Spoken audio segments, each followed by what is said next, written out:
Hey guys, welcome back. Chris Carvalho with CarvalhoFitness.com, bringing you another keto question of the day. And today the question is, how much protein do I need on keto?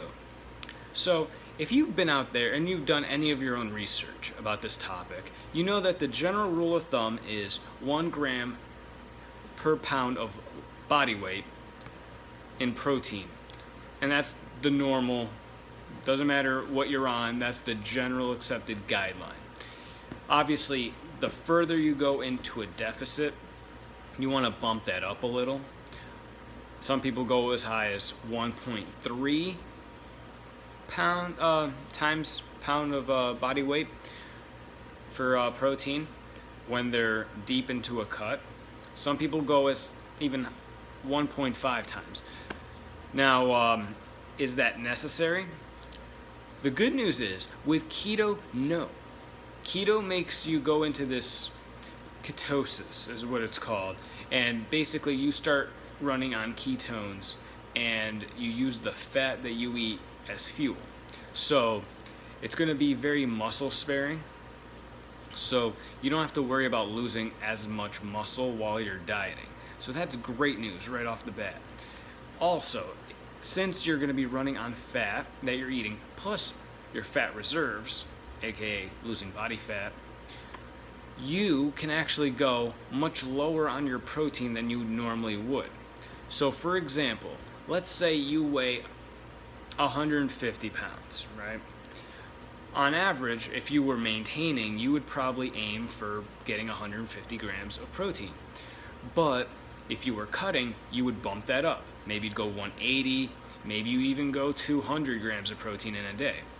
But now that you're doing keto, you can actually lower that.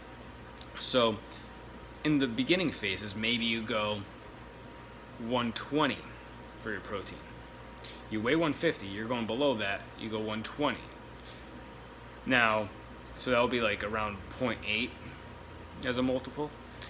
And then you kind of go and gauge yourself for a while on how that's working out for you. If you notice that you're losing weight, but your strength is still there in the gym, which I personally, my strength goes up when I'm on keto because it's a much more effective fuel source.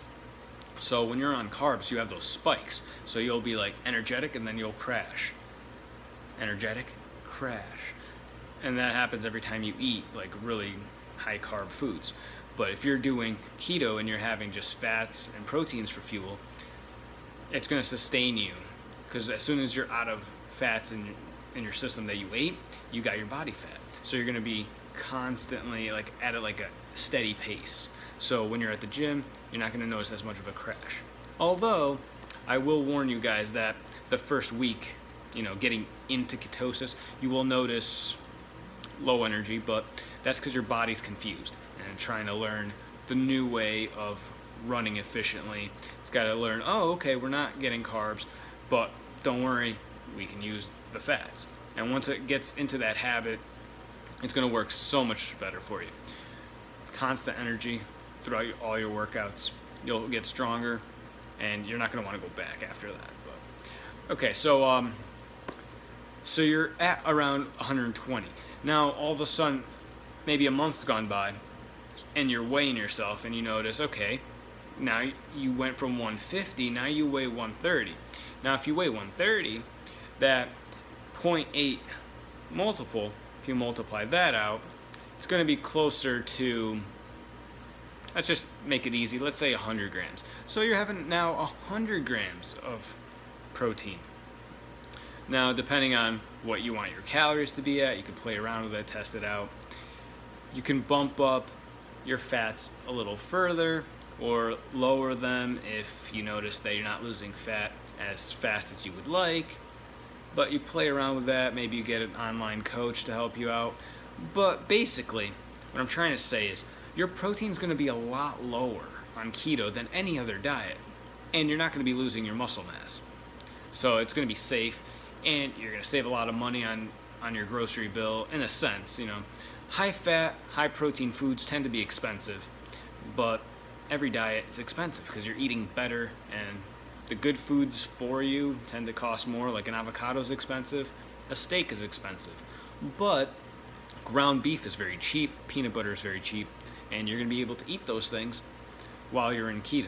So it's going to be nice knowing you don't have to eat chicken breasts all the time. So you're going to have your chicken thighs, chicken legs, and it's going to actually taste good. You're going to have a lot of cheese. Maybe you make some burgers, but you leave out the bun. You just do burger patty, some cheese, some bacon, another burger patty. Have a little ketchup to dip that in. You know, you can do that.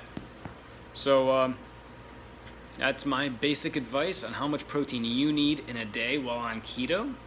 I would just aim for 0.8 as a multiple of your current body weight, and that would be more than enough. If you go below that, you could even go below that, and you're not going to lose muscle mass. So you're just going to lose your glycogen stores, and that is perfectly fine, because that's what we want to do. We want to deplete our glycogen so that we can attack the body fat. Alright guys, that is all I have for you today. Don't forget to like the video, subscribe, and leave a comment down below with a question for me to answer in the next video. Alright guys, I'll see you in the next one.